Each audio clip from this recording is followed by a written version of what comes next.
দুঃখ ছাড়া মানুষ হয় না, কষ্ট ছাড়া দুনিয়া হয় না, এটাই বাস্তবতা।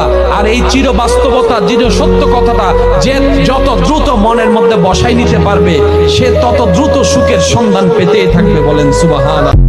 ফেরেশতা বলে, মাওলা ফজরের নামাজ সে পড়ে নাই, খাবার দিচ্ছ কেন? রব বলে, বান্দাটা তো আমার। আরে জন্মদাত্রী মা যদি হাজার ভুল করার পরও সন্তানে ওই রাতের বেলা দরজাটা খুলে দেয়, বাবার চোখে যেন না পড়ে, আঘাত যেন স্বীকার করতে না হয় শুধু পেটে রাখার কারণে।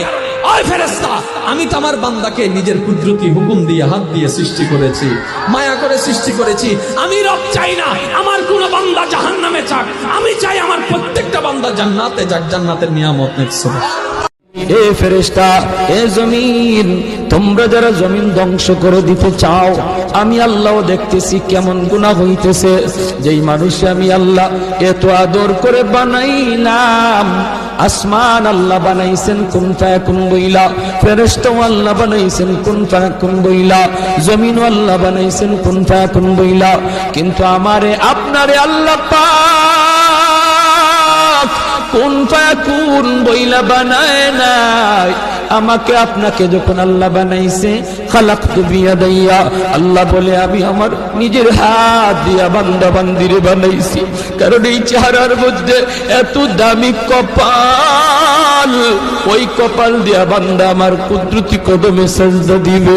এই কপালটার এত দাম, এই কপাল কুন ফায়াকুন বললে হয় না, এই কপাল ফেরেশতাদের হাতে বানাইলেও হয় না, আমি আল্লাহ নিজের হাতে বানাইছি।